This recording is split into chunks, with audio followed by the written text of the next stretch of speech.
Hello everyone, my name is Margot and welcome to the first of our school seminar series from the Schools Collaborative Project.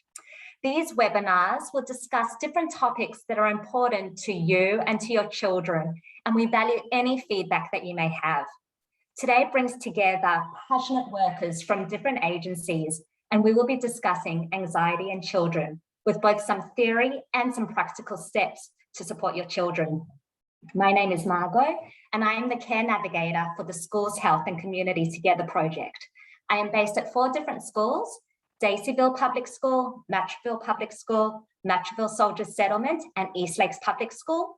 And my role is to support families in navigating through different support services, providing emotional and practical support. I'd like to now introduce Ruming from Southeast Community Connect. Hi everyone, I'm Ruming. I'm the family worker at Southeastern Community Connect. So Southeastern Community Connect has been providing services to the community at Southeastern areas for nearly more than 40 years. So here at the Mascot Hub, we have our family support team and communications and community program that offering a range of program and services to meet the needs of different groups in our communities. So we have supported play group run throughout the whole week across 5 locations before COVID, of course. And then we have casework support services to offer that individual family support to individual families. So we have family and children's caseworker and youth worker. So we work with those children from 0 to like young people 25.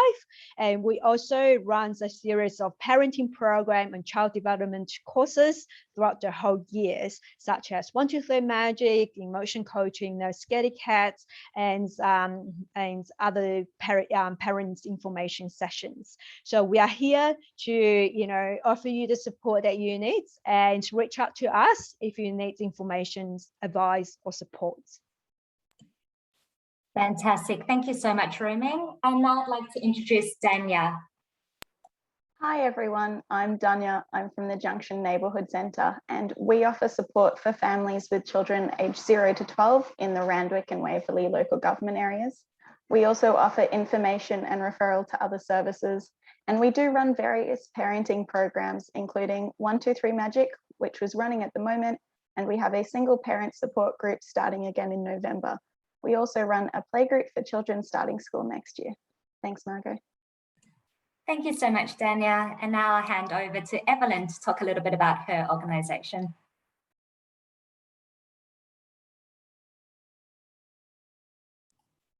Thank you, Margot. I'm Evelyn from Botany Family and Children's Centre. Botany Family and Children's Centre is a non-for-profit organisation. It's been serving our families for 42 years. We offer a range of free, accessible and inclusive support services in a safe, confidential and welcoming environment. Now I'm going to tell you about our specialized service. I will start with family support service. Family support service includes counselling, and counselling is available for individuals, couples, families, teens and children. We do casework and case management, advocacy and support, and referral to appropriate services. We also offer parenting program. Parenting program includes tuning into kids, dads tuning into kids, tuning into teens, circle of security, and tantrum and behavior management. We also do individual parenting appointments for those parents who are unable to make it to the groups. We offer supported play group service across Randwick and Botany local government area. We offer transition to school on Monday at Botany Family and Children's Centre and at Daceyville Public School. On Wednesday, we are at Matraville Public School and Matraville Soldiers Settlement. And on Friday, we have a specific play group for babies age 0 to 3. And on Thursday, we offer 2 supported play group services, one at Daceyville, one at East Lakes, and one at Botany.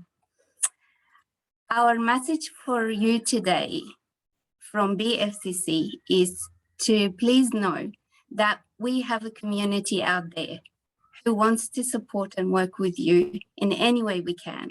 So please reach out to you. Walk-ins and self-referrals are welcome.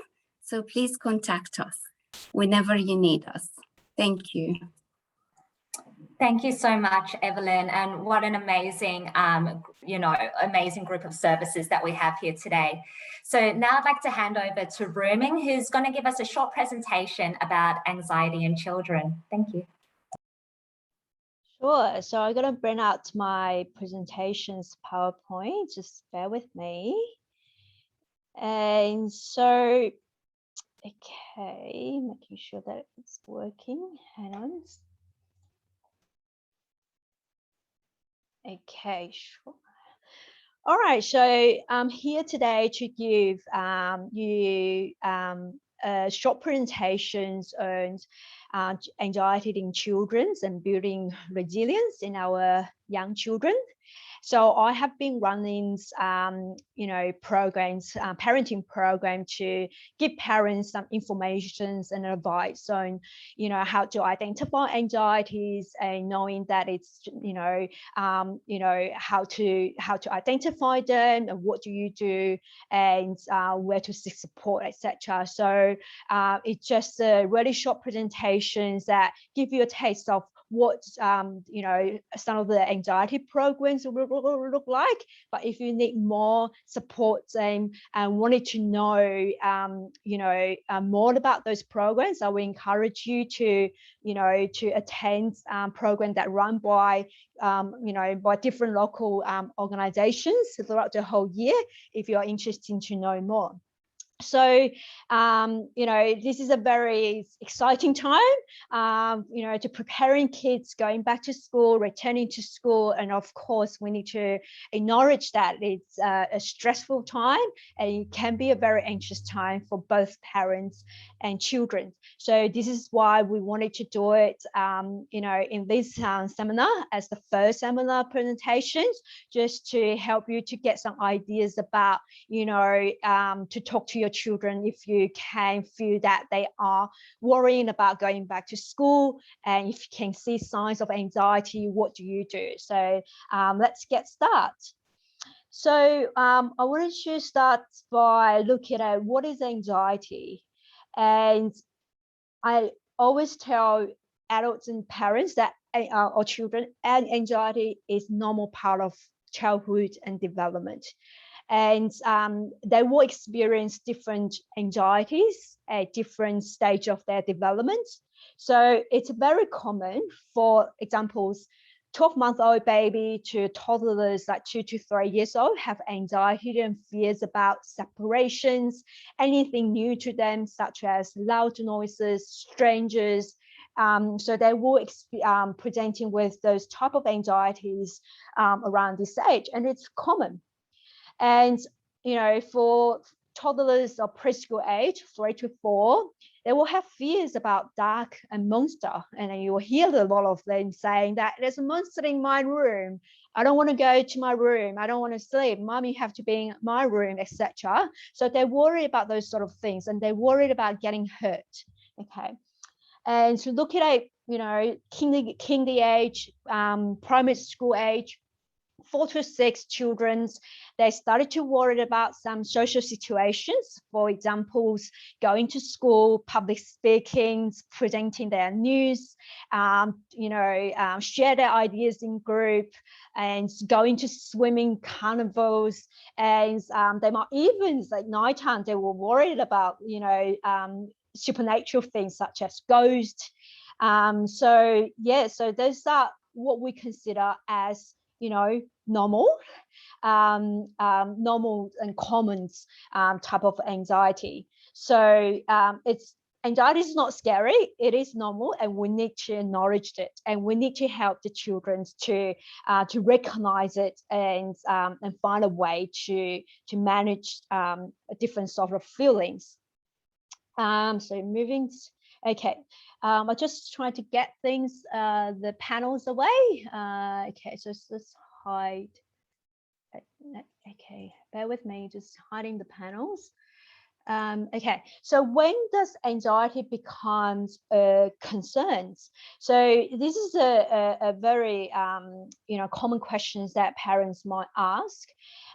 So when you see children that constantly experience levels of anxiety and get to the point that it interferes with their daily life living and stopping them from doing things that they enjoy doing, and that becomes kind of concerns.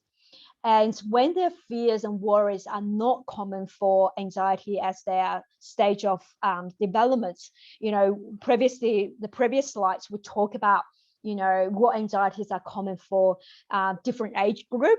So if you still see separation anxieties or issues at the age of 7 or older, given to the fact that they have been going to school for a year or two, and then if you still have difficulties like dropping the next school, and that would consider as a red flag that you might want to seek some support and information to understand your child's behaviors, or getting a little bit of support and extra help from the school and from the teachers as well. And we talk about previously we talk about roughly around the age of 5 to 6, children's worried about monster, but by the age of 10 or older, they would know that monster is not real, and then that fears of dark making them try to avoid situations that it's dark, or they just refuse to go into places that they don't feel comfortable. And for school age children, young primary school age children, if they have excessive worries and worry, there's so many worries that they have in their heads, then that is something that would be another red flag. So if we define what is an anxiety, that would really give us ideas about where to draw that lines of identifying anxiety is common, but it can become issues. So anxiety is extreme and persistent worry that interferes with daily living, and symptoms can include panic attacks, physical fear reactions, and an attempt to avoid situations. So there's quite a few things here that talk about panic attacks and physical fear reactions and an attempt to avoid the situations. Those are more kind of like visual things that parents can pick up as signs. So there are some common responses across, regardless of the age of the child or even adults. We all showing common responses when we're experiencing anxiety. So you might have come across or heard the terms the flight, fight, and freeze. So these are the 3 common responses that people would react or show reactions when they're experiencing anxiety attacks or panics or really high levels of stress. So with the flight, what people would do is they will try to avoid or escape or running away from stressful situations. And with the fight response, they will have intense feeling, out of proportion anger, and they might presenting with some aggressive behaviors. And with the freeze response, our bodies might remain still, unable to move and numb. I remember one of the parents was sharing that what the child was telling her is that the child has really great high level of anxiety when it's come to public speaking or asking questions in the class. And the way how the child described it is she wanted to share her answers. She wanted to participate in the group. She got a really great ideas to share with the whole class. And she mentioned it to her mom, say, my mouth, I just can't open my mouth. I can't do anything. That is the type of kind of response.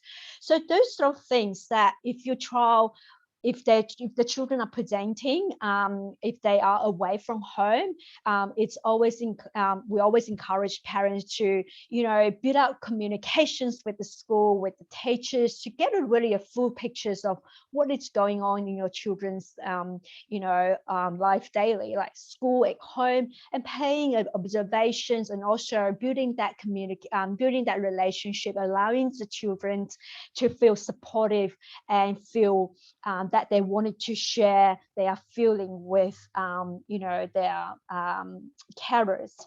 And other things that you can you know, it can identify or notice is, you know, physiological responses as a result of experiencing anxiety, such as children might report that they have their heartbeats going really fast, their breathing is really increasing, sweating, even like sleep. In winter time, once your child falls asleep, you feel that they are, you know, sweating a lot, and they might feel that they feel dizzy. They feel lightheaded or sick, and butterflies in stomach. So those are the signs and symptoms from different perspectives, such as behaviors and changes in our bodies. So they might give you, those sort of things might give you some understandings and some things to you know, keep an eye with your children. So if we look more closely again from the behavior kind of perspective, there are some examples and signs of anxiety in children. So they might try to avoid situations or issues that they're worried about, such as going to school, seeing friends. If they can't really handle people's strong emotions, they might, you know, try to avoid movies or anything that with, you know, different or a range of emotions. They will try to avoid things that make them feel really worried or uncomfortable. They will get headaches and stomach aches often, especially when they are away from home. They might have you know, experience trouble with sleeping, taking much longer to settle and get them ready to sleep. They might waking up in the middle of the night with vivid nightmares more often than, you know, average children. They might have more worries, and they worry often. They have excessive worries. They're sticking a lot of questions. They're asking a lot of questions from their teachers, from their carers, and we refer them as those type of behaviors, like, you know, seeking comments, seeking questions, asking questions, and we call them as reassurance seeking behaviors. They might want things to be perfect, and they will get upset if they are not, and they will overreact to others' comments and feedback, and couldn't really handle those comments and feedback and attention really well. So as we know, we are at that stage of preparing and supporting children to return to school. I think that it's appropriate really, and also important, to talk about homeschooling and anxiety. Because for children with high level of anxiety, or even like, you know, diagnostic anxiety, the homeschooling itself can provide some sort of comfort and some short-term benefits. So what happened during homeschooling is we have heard a lot of parents saying that they've seen children's behaviors and emotions are more stable, and they feel that they don't need to deal with those, you know, challenging behaviors or strong emotions by the end of the day when children coming back home. And then they wonder, maybe homeschooling is a really good option for our children, because they're seeing less strong emotions, less you know, challenging behaviors, and they will report that children are much calmer with, you know, emotional meltdowns by the end of the day, because they're getting less triggers to set off, you know, aggressive behaviors. We call them as short-term benefits. That because, you know, previously we talk about children trying to avoid situations. So homeschooling is a form of avoidance of reduced activities and avoidance of interpersonal interactions. For example, friendship, is they had a lot of friendship issues, find it really difficult to, handle friendships at school. Imagine they've been away from school for 4 months or longer than that. I can't remember. So they haven't had the chance. They don't need to deal with all those friendship issues. So it's about avoiding they're in that situations of having those activities reduced. So it provides a sense of kind of like relief of emotional distress, but long-term, short-term benefits generally results in maintaining and worsening the presenting problems in the long term, because they're not getting those opportunity. And with the support that you can offer to your children, the teacher support, they will not have those opportunity to build their resilience. So avoiding is it's not a good strategies, even though it is really hard to see our children that experiencing something uncomfortable or some frustrations, but they need those opportunity and with the support to build their resilience. When we're talking about rebuilding our children's resilience, it's all about teaching them and giving them the skills. So we all wanted to know what to do, and as a parents, what sort of things that you can do to prepare your children returning to school. So I prepared a list of some practical tips and advice that you can try this week or the coming weeks, to help your children to settle and calm when they're coming back from school. So firstly, you can start by talking about anxiety with children. We definitely want you to acknowledge their feelings, and avoiding saying words such as "don't worry, it's not scary." We wanted to normalize anxiety with age-appropriate language and tools. We avoiding big terms such as traumatized, depressed, anxious, etc. We want to normalize, and then really naming all those feelings like worries and scared. And also there are some tools there that could help you to to start the conversations, or helping you with the language to help children understand anxiety. So there's some videos that I could recommend you to watch it before you show to your child, and all those resources and the links to those videos will be also listed on the website that you were watching this video. And another suggestion that I could give to you is to have some 10 to 15 minutes of worry talk session daily with your child, to become a kind of like a daily conversation with your child, but you don't want it to go over, because you want it to contain the worries, and also getting the children to practice that it is okay to sit with your feelings and your worry, but at the same time we need to move on and get on to the next activity. So that's the ideas behind with that 10 to 15 minutes time frame. So you might want to have some sort of that worry time to allow your children to share with you about their worries, anything that would worry them about going back to school, friendships, or you name it, really coming from the kids.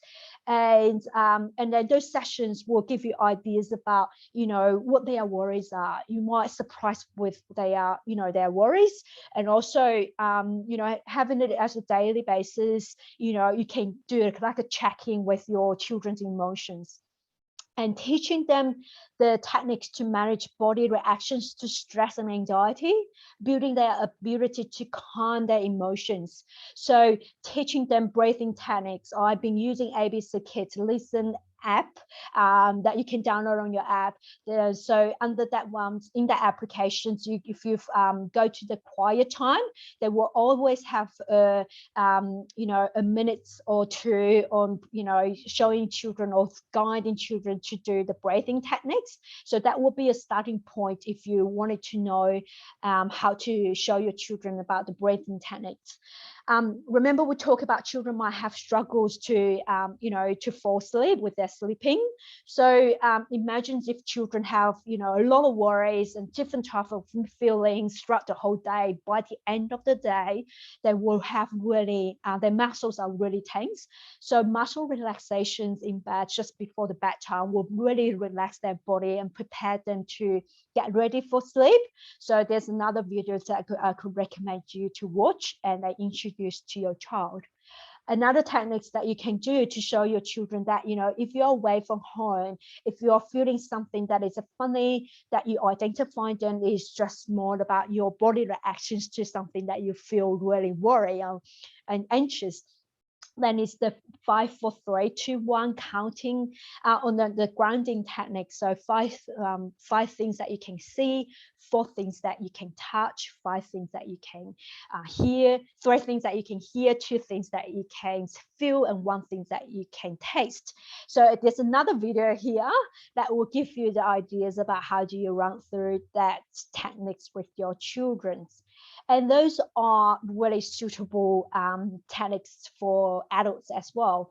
And practice mindfulness with your children, and acknowledging thoughts, but not really heavily impacted by every single feelings and thoughts. So there are 2 great videos that age appropriate that you can show with your show to your children, and by helping them to understand what you mean by acknowledging them, but don't be impacted or don't pay attention to them too much. So those videos are really helpful of in a way that explaining to children and with their age appropriate language and images as well.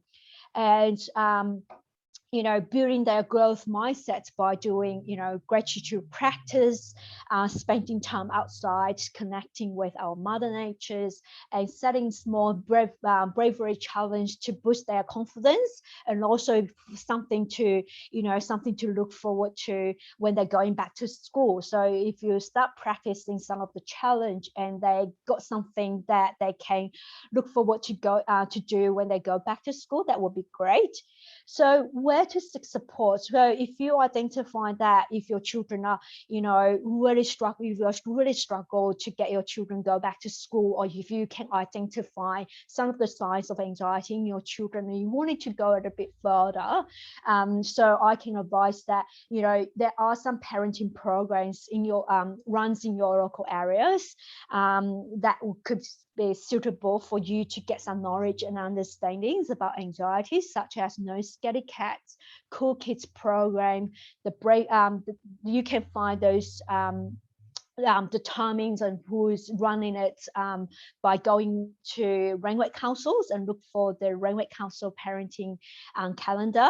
And also another free program is called the Brave programs by Beyond Brew, and other agencies like, at the introductions where everybody are introducing their services, we all talk about a numbers of programs that we run throughout the whole year, tuning into kids, 1, 2, 3 magic learning, emotion coaching.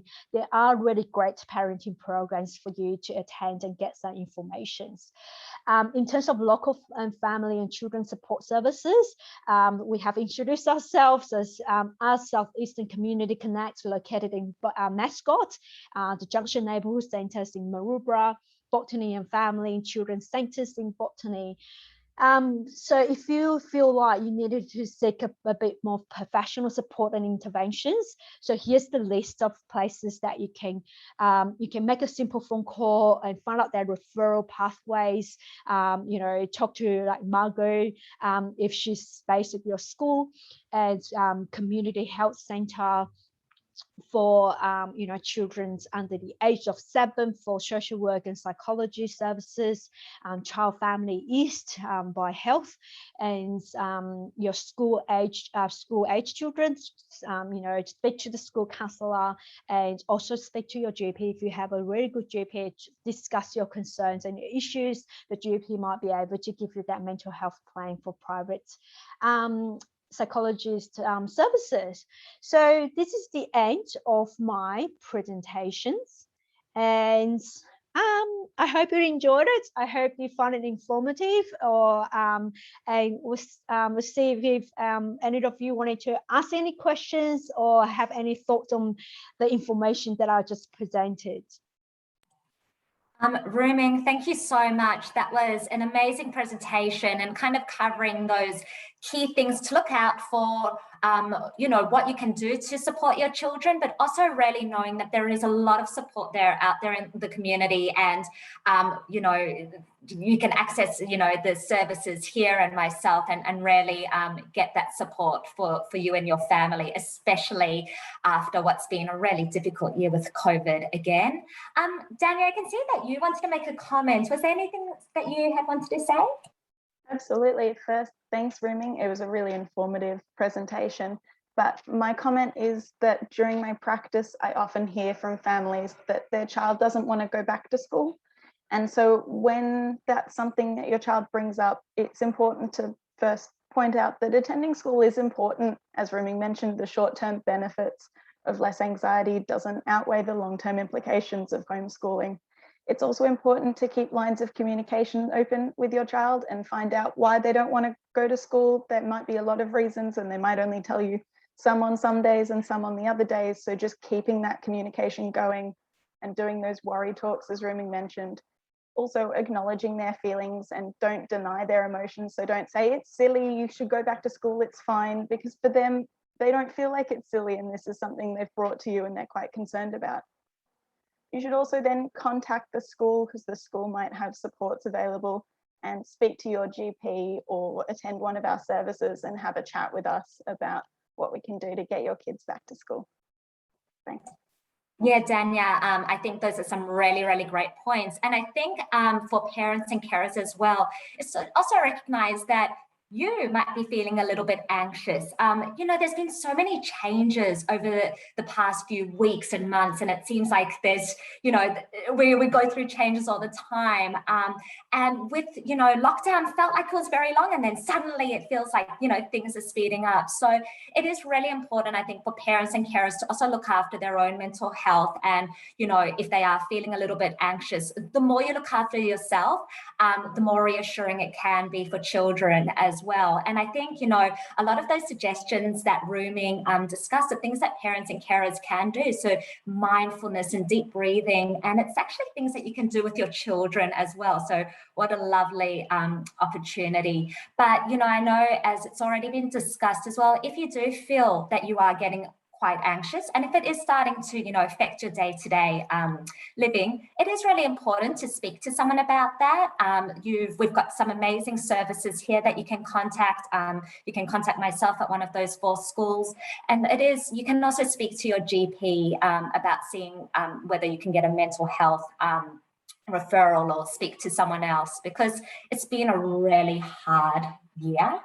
And I think, you know, I think all parents and carers have done amazingly well, and kids have also, I think they've just shown us their amazing resilience. I also just want to point out that it's important that if you are going to get information, that it does come from reputable websites as well, especially during this COVID time.